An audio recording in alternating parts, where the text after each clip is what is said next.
ಹರೇ ಶ್ರೀನಿವಾಸ. ಅಧಿಕ ಮಾಸದ ಮಹಾತ್ಮೆಯ 16ನೇ ಅಧ್ಯಾಯ.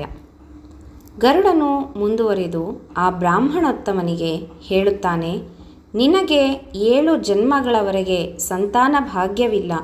ವಿಷ್ಣುವು ನಿನಗೆ ಈ ಮಾತನ್ನು ಆಗಲೇ ತಿಳಿಸಿದ್ದಾರೆ. ಆದರೂ ಸಹ ನನ್ನ ಸ್ವಾಮಿಯ ಮಾತಿನಂತೆ ನನ್ನ ಅಂಶದಿಂದ ನಿನಗೊಬ್ಬ ಪುತ್ರನನ್ನು ಕರುಣಿಸುತ್ತೇನೆ. ಆದರೆ ಆ ಪುತ್ರನಿಂದ ಉಂಟಾಗುವ ದುಃಖವನ್ನು ಸಹ ನೀವಿಬ್ಬರೂ ಅನುಭವಿಸಬೇಕು. ಈ ಮನುಷ್ಯನ ಶರೀರ ನೀರಿನ ಮೇಲಿನ ಗುಳ್ಳೆಯಂತೆ ಕ್ಷಣ ಮಾತ್ರದಲ್ಲಿ ನಷ್ಟವಾಗುತ್ತದೆ. ಆದ್ದರಿಂದ ಈ ಶರೀರವನ್ನು ಪಡೆದ ನಾವು ಭಗವಂತನ ಚಿಂತನೆ ಮಾಡಬೇಕು. ಈ ಸಂಸಾರ ಸಾಗರದಿಂದ ನಮ್ಮನ್ನು ಉದ್ಧರಿಸಲು ಶ್ರೀ ವಿಷ್ಣುವಿನಿಂದ ಮಾತ್ರ ಸಾಧ್ಯ.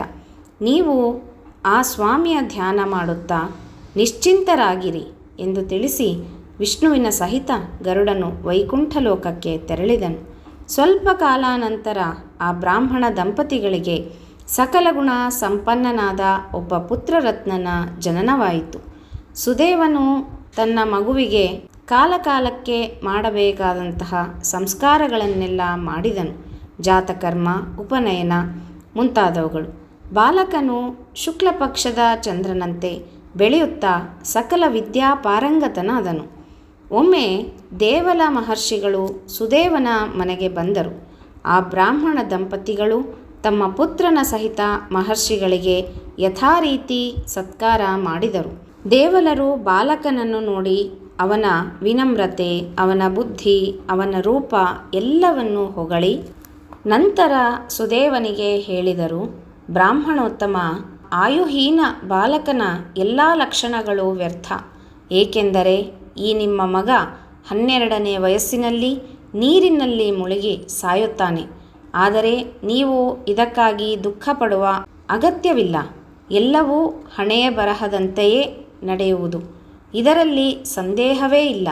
ಅಲ್ಲದೆ ಇದಕ್ಕೆ ಯಾವ ಉಪಾಯವೂ ಇಲ್ಲ ಎಂಬುದಾಗಿ ತಿಳಿಸಿ ಆ ಮಹರ್ಷಿಗಳು ಹೊರಟು ಹೋದರು. ಆಗ ಗೌತಮಿಯು ನಳ, ಶ್ರೀರಾಮ, ಪಾಂಡವರು ಮುಂತಾದವರ ಉದಾಹರಣೆಗಳ ಮೂಲಕ ಪತಿಯನ್ನು ಸಮಾಧಾನ ಪಡಿಸಿದಳು. ಹಾಗೂ ಭವಿಷ್ಯತ್ತಿನಲ್ಲಿ ಆಗುವುದನ್ನು ತಪ್ಪಿಸಲು ಸಾಧ್ಯವಿಲ್ಲ. ಆ ದುಃಖವನ್ನು ಮರೆಯಲು ಉಳಿದಿರುವ ಏಕೈಕ ಮಾರ್ಗವೆಂದರೆ ಶ್ರೀಹರಿಯ ಭಜನೆ. ಆಗ ಸುದೇವನು ಭಗವಂತನ ಚರಣಕಮಲಗಳನ್ನು ಧ್ಯಾನಿಸುತ್ತಾ ಮಗನಿಂದ ಉಂಟಾಗುವ ದುಃಖವನ್ನು ಮರೆಯಲು ಪ್ರಯತ್ನಿಸಿದನು. ಎಂಬಲ್ಲಿಗೆ ಪುರುಷೋತ್ತಮ ಮಾಸದ ಮಹಾತ್ಮೆಯ 16ನೇ ಅಧ್ಯಾಯವು ಸಂಪೂರ್ಣವಾಯಿತು. ಶ್ರೀಕೃಷ್ಣ ಅರ್ಪಣಮಸ್ತು.